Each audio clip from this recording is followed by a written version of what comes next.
Nous accédons à la galerie Erga qui est située sur le boulevard Saint-Laurent où une artiste peintre qui s'appelle Alison Hamier expose, encore une fois, ses toiles qui, selon moi, sont mais vraiment exceptionnellement intéressantes. Alison, bonjour et bienvenue. Bonjour, Christine. Tu as donné un thème à cette exposition. Raconte-moi Rose et Terre.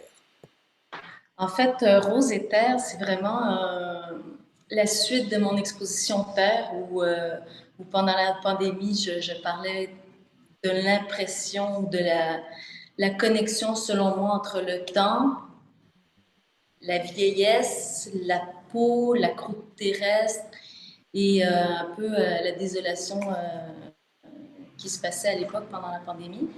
Et là, c'est la suite, mais vers l'éclaircissement, vers la beauté de pouvoir renouer avec les gens, tout en faisant encore un clin d'œil. J'ai l'impression que pour moi, c'est important de faire toujours un clin d'œil avec le temps qui passe, le temps qui nous affecte, ou les petits moments de la vie.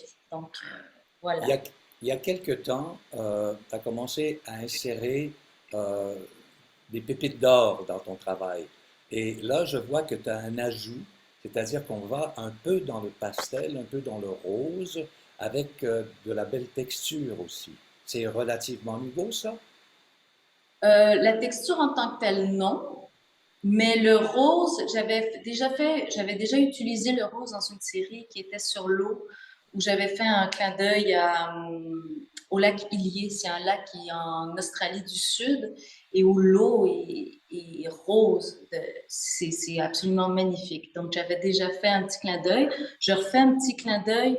Si on regarde ici, ça s'appelle la Oui. Schiavia Rosa, qui est en fait la plage rose et où je retravaille encore avec mes textures, avec cette idée de d'eau ou comme la vague qui s'en va et qui revient, mais qui encore me rappelle au temps, donc les moments éphémères.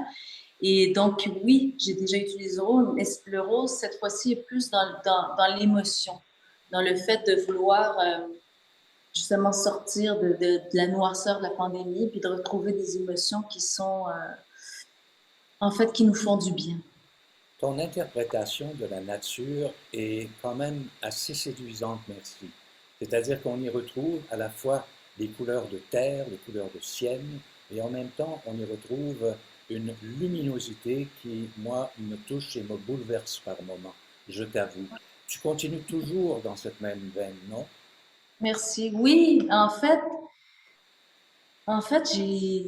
moi, pour moi, peindre, oui, c'est vital, mais j'ai pas envie de dire n'importe quoi non plus.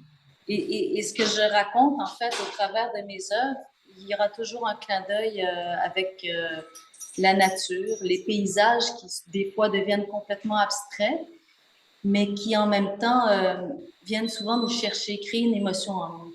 Donc, c'est ce que j'essaie de vous faire voir, c'est les émotions, les moments d'émotion que j'ai eus à travers ma dernière année. Alors, si ta caméra woman qui t'accompagne, Alexia, qui est ta fille, soit dit en passant, Oui, pouvait nous amener vers d'autres toiles qui sont récentes et accrochées, je le répète, à la galerie Erga au 63-94 Saint-Laurent. Alors celle-ci en particulier, celle-ci, c'est dans la brume. En fait, tous les matins, en fait, tous les étés plutôt, les matins, je vais prendre mon café sur le quai. Je pars dans la Naudière et j'ai ça qui me stimule, qui m'émerveille presque tous les matins de brume, mais c'est ma façon de vous présenter les moments que je ressens. ce Mais serait il y en facile, oui, a vas-y. pardon? J'ai dit, ce serait facile de commencer à parler de technique et tout ça, et ça, ça ne m'intéresse pas. Ce qui m'intéresse, c'est ton émotion, l'émotion que tu mets dans tes toiles et qui nous rejoint. Merci, parce qu'en fait, pour moi, c'est ça, c'est même si je te faisais un clin d'œil à la technique que j'utilise, moi, ma technique, elle est particulière à moi. Toutes les œuvres que tu vois sont à l'huile et je connais pas d'autres artistes qui peignent à l'huile de cette façon-là. Normalement, l'huile est léchée et très travaillée. Et pour moi, c'est le pigment brut que j'utilise. C'est comme si, en fait, je la sculptais Parce que si on la voit, on voit les choses de près, autant j'ai du relief, autant j'ai vraiment des creux qui sont à l'intérieur, un peu comme les rides, hein? Les rides qu'on commence à avoir avec le temps qui passe.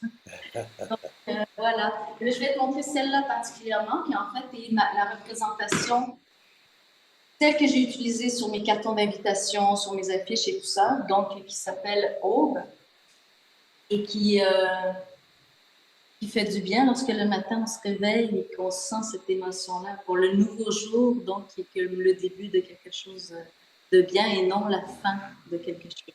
Alison, si tu allais vers le devant de la galerie, il y a une Oui, toile qui vraiment est intéressante, qui est dans la vitrine de la oui, galerie Erga. celle-ci. Attends, j'essaie de te la tourner. Particulièrement belle. Non, ça va, Alison, comme ça, on la voit très très bien en point de fuite. Ça donne une perspective en même temps. Puis celle-ci, en fait, ben, tu vois, c'est calme. C'est encore, que lorsqu'on la regarde de près, elle pourrait devenir quasiment abstraite parce qu'il y a énormément de textures. Mais lorsqu'on regarde de loin, c'est comme si notre image faisait le focus et là, on voit vraiment comme un paysage sur un lac, le calme plat du lac. Je t'amène sur tes projets à venir. Bon, cette expo est en cours, elle le sera jusqu'au 23 Oui, octobre, mais j'aimerais que tu me parles un petit peu des choses qui t'attendent. As-tu débuté un autre projet?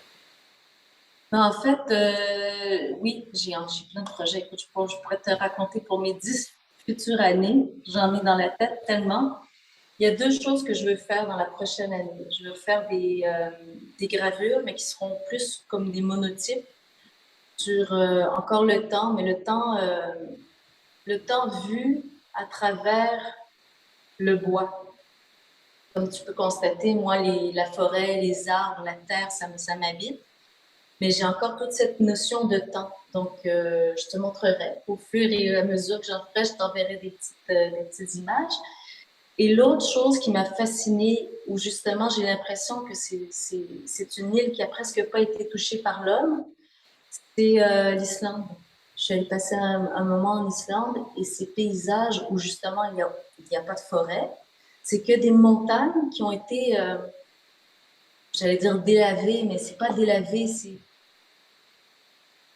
ça en fait. C'est le temps qui a traversé les années au travers de ces montagnes où on a vu des éboulements, où on a vu euh, les glaciers fondre. Donc, le temps est passé à travers cette île qui a presque pas été touchée par l'homme.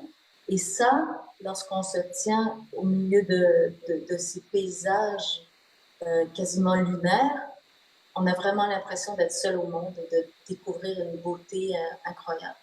Donc, il faut que je trouve la juste façon de le présenter, mais j'ai ça dans la tête, dans le cœur, dans le ventre, dans les tripes. Donc, voilà. Alors, bien que l'étoile soit parfois un peu refroidissante, parce bon, de par la nature de ton travail et tes impressions, j'ai très hâte de voir les prochaines séries.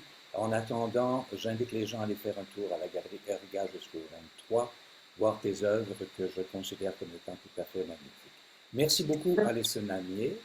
Merci beaucoup. C'est vraiment Merci. apprécié. Et merci beaucoup à Alexia qui a fait un super travail de Camera Woman. Et à très bientôt. Merci. Au Merci. au plaisir. Au plaisir.